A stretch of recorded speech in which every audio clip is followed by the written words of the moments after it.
الرحیم الحمدللہ رب العالمین والصلاة والسلام علی اشرف الانبیاء المرسلین نبینا سیدنا بالقاسم محمد اللہم صلی علی محمد وعلی محمد وعجل فرجہم وعلی آلہ طیبین الطاہرین المعصومین لا سیما بقیت اللہ فی الارضین روحی وارواحنا لتراب مقدم الفدا ولعنت اللہ علی اعدائہم اجمعین۔ بسم اللہ الرحمن الرحیم۔ رب اشرح لی صدری ویسر لی امری واحلل عقدۃ من لسانی یفقہوا قولی۔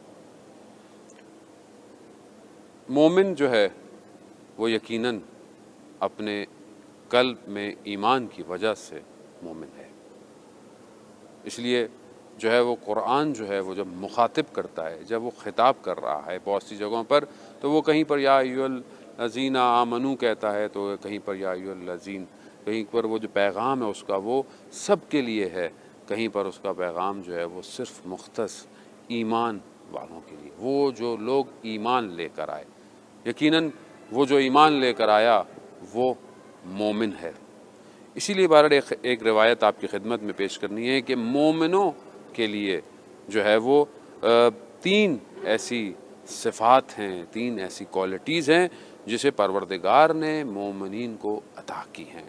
ان اللہ اعطى المؤمنوں ثلاث خصال، تین ایسی خصوصیتیں ہیں جو کہ پروردگار نے مومنوں کو عطا کی ہیں۔ پہلی چیز جو مومن کو عطا کی ہے وہ عزت ہے دنیا اور آخرت کے اندر۔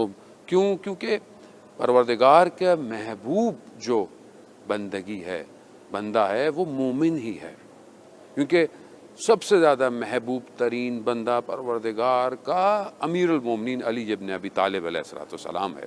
میں آپ کی خدمت میں روایت پیش کرتا ہوں کہ ایک صحابی ملک ابن انس غالباً بیان کرتے ہیں کہ ام ایمن نے بہت بہترین کھانا بنایا اور رسول خدا صلی اللہ علیہ وآلہ وسلم کی خدمت میں پیش کیا۔ رسول خدا کی خدمت میں جب کھانا پیش ہوا تو رسول خدا نے کہا کہ بہترین، میں چاہتا ہوں کہ خدا کا جو محبوب ترین بندہ ہے، خدا کا جو با اخلاص بندہ ہے، وہ مہمان ہو میرا، یعنی میرے ساتھ اس غذا کو تناول فرمائے۔ صحابی نے اپنے دل میں سوچا کہ کاش کوئی انصار میں سے جو ہے وہ اس ٹائم آ جائے۔ اسی اسنا میں دروازہ دق الباب ہوا، دروازہ جیسی دق الباب ہوا، کیا دیکھا؟ مولا کائنات حضرت علی ابن ابی طالب علیہ السلام جو ہیں وہ تشریف لائے ہیں۔ صحابی نے کسی بہانے سے ان کو واپس پلٹا دیا اور پھر تھوڑی دیر بعد دوبارہ دق الباب ہوا، پھر کیا دیکھتے ہیں کہ دوبارہ حضرت علی ابن ابی طالب علیہ السلام جو ہیں وہ موجود ہیں۔ اسی پلٹانے کے عمل سے رسول خدا متوجہ ہو گئے۔ رسول خدا صلی اللہ علیہ وآلہ وسلم نے صحابی سے فرمایا اگر تم رات تک بھی صبر کرو تو بھی کوئی نہیں آئے گا۔ کیوں؟ کیونکہ خدا کا سب سے محبوب ترین بندہ علی ابن ابی طالب علیہ السلام ہے۔ تو جب امیر المومنین خدا کے محبوب بندے ہیں تو یقیناً مومنین بھی خدا کے محبوب بندے ہیں، اور خدا اپنے محبوب بندوں ہی کو عزت دیتا ہے دنیا اور آخرت میں۔ آپ خود اپنی زندگیوں میں دیکھ سکتے ہیں کہ جو واقعاً اپنے عمل سے مومن ہے خدا اس کو عزت دیتا ہے دنیا اور آخرت میں، اور سب سے بہترین خدا نے عزت ائمہ علیہ السلام کو دی ہوئی ہے، چاہے دنیا کچھ بھی کرتی رہی ان کے خلاف لیکن ان کی عزت میں کمی نہیں آئی۔ تو انسان اگر چاہتا ہے کہ اس کو دنیا اور آخرت میں عزت ملے، عزیزان محترم، تو اسے چاہیے کہ اپنے آپ کو مومن بنائے، یعنی اپنے قلب میں ایمان کو واقعاً جیسے ایمان ہونا چاہیے وہ، تبھی ہم اس خصوصیت کے حامل ہو پائیں گے۔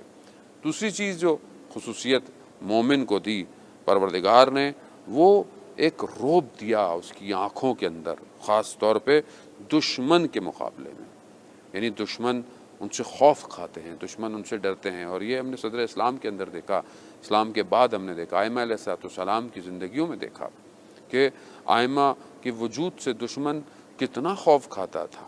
مولا متقیان علیہ السلام کے سامنے آنے سے گھبراتے تھے دشمن کو، کہ جنگیں ہوئیں لیکن اس وجود کے اندر وہ ابہت تھی، وہ جلال تھا کہ جو پروردگار نے عطا کیا ہوا تھا۔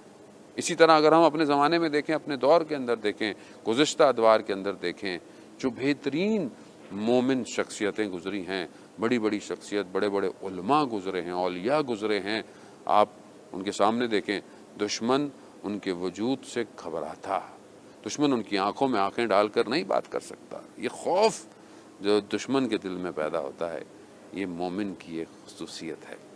تیسری چیز جو پروردگار نے مومن کو عطا کی ہے، وہ اس کو فلاح یعنی اس کو کامیابی عطا کی ہے، دنیا میں بھی اور آخرت میں بھی، یعنی وہ کامیاب ہے اپنی دنیا میں۔ ظاہراً زندگی کو جب انسان دیکھتا ہے تو ہم بہت سارے پیرامیٹرز ڈفرینٹ ہیں، شاید کسی اور مقام پر گفتگو کا موقع ملے کہ کیا وجوہات ہوتی ہیں کہ بعض اوقات ظاہری زندگی میں انسان دیکھ رہا ہوتا ہے کہ مشکلات بھی ہیں، چیزیں بھی ہیں، لیکن عزیزان محترم خدا بہتر جانتا ہے۔ بعض اوقات جس کو ہم کامیابی سمجھتے ہیں وہ کامیابی نہیں ہوتی ہے۔ سکسیس کی ڈیفینیشن جسے آج میٹیریلسٹک ورلڈ اس کو ڈیفائن کر رہا ہے کہ انسان ظاہری طور پر، شاید ظاہری طور پر اس کا رہنے کی جگہ بہت بڑی ہو، اس کے بعد سواری گاڑی بہت اچھی ہو، اس کے بعد دنیاوی فیسلٹیز ہوں، اور یہی دنیا پروموٹ کرتی ہے، اسی کو دنیا مارکیٹ کرتی ہے۔ جیسے ہی بچہ اسکول میں جاتا ہے اس کے ذہن میں یہ انسرٹ کر دیا جاتا ہے کہ بیٹا کامیابی، اچھی جاب کرنا، اچھا یہ بن جانا، اچھا وہ بن جانا۔ وہ بری بات نہیں ہے کہ انسان اگر کسی اچھے پروفیشن میں ایک اچھی ڈگری ایجوکیشن حاصل کرے اور ظاہری طور پر اپنا نام کرے، وہ برا نہیں ہے، لیکن یہ کامیابی حقیقی کامیابی نہیں ہے۔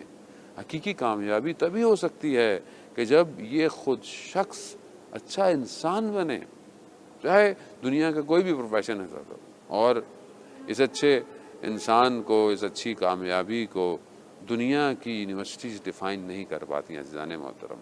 اس کے لیے ہمیں امام حسین علیہ السلام کی یونیورسٹی میں ایڈمیشن لینا پڑے گا کہ اصل کامیابی کیا ہے۔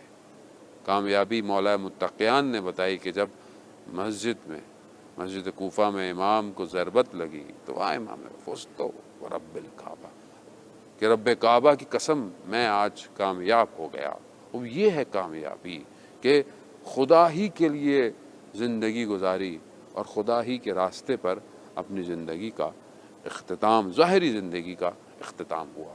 ہم بھی اپنی زندگیوں میں دیکھیں کہ کیا ہماری زندگی کے اندر کامیابی کیا ہے، اور یہ بہت ضروری ہے کہ ہمیں آج کی جنریشن کو یہ ٹیچ کرنا، یہ ان کو درس دینا کہ ائمہ علیہ السلام نے بعض اوقات ظاہری مشکلات کو اپنی زندگی میں برداشت کیا، اولیاء خدا نے، ائمہ علیہ السلام کے بعد ان کے اصحاب نے، اور ہمارے دور کے اندر بھی بہت سارے لوگوں نے اپنی زندگیوں میں ظاہری طور پر مشکلات ہوئیں لیکن خدا کی خاطر، اور وہ کامیابی ہی یہی ہے۔ بعض اوقات بہت جی لینا کامیابی نہیں ہے، خدا کی راہ میں اپنے بدن کے ٹکڑے کرا لینا کامیابی ہے۔ اسی لیے مومن دنیا میں بھی کامیاب ہے، اور آخرت میں تو خدا نے اس کے درجات کو بہترین۔ ایک اور روایت میں ہے کہ مومن روز قیامت میں 40 لوگوں کی شفاعت کرے گا، یعنی واقعاً اس کامیابی پر ہوگا کہ اپنے ساتھ وہ اور لوگوں کو بھی جو ہے وہ جنت کی طرف، بہشت کی طرف لے کے جائے گا۔ آئیے ہم اپنی زندگیوں کو ری اسٹرکچر کریں، ری ڈیفائن کریں۔ جب خدا نے ہمیں توفیق دی ہے تو ہم اپنی زندگیوں میں دیکھیں، آئیے قرآن اور اہل بیت علیہ السلام سے متمسک ہوں، ان کو اپنی زندگیوں میں جوڑیں، کیونکہ یہ جوڑنا بہت ضروری ہے۔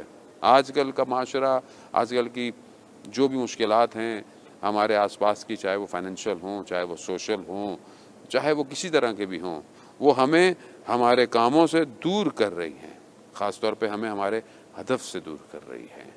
اگر ہم اپنے آپ کو قرآن اور اہل بیت کی طرف متوجہ کرائیں گے تو ہمیں اس دنیا اور آخرت دونوں میں کامیابی جو ہے وہ نظر آ جائے گی۔ اسی کامیابی کے لیے ہمیں چاہیے کہ اپنے اوقات کو ڈسٹریبیوٹ کریں۔ اپنا زندگی کا وقت روایات کی روشنی میں ہے کہ ایک حصہ اپنی عبادت کے لیے، ایک حصہ حلال رزق کی کمائی کے لیے، اور ایک حصہ حلال انٹرٹینمنٹ یعنی اپنے فیملی ٹائم دیں، ساری چیزیں۔ کیونکہ انسان جو ہے وہ صرف ایک زاویے سے، ایک اینگل سے بڑا نہیں ہو سکتا۔ صرف انسان یہ کہے کہ میں نمازیں پڑھتا رہوں، میں عبادت کرتا رہوں، میں بس سجدے میں اور میں بس جہاں نماز بیٹھا رہوں، اور میں باہر نہ جاؤں، میں لوگوں سے نہ ملوں، میں اپنے جو ارتباط ہیں، کنیکشن ہیں، نہیں عزیزان محترم۔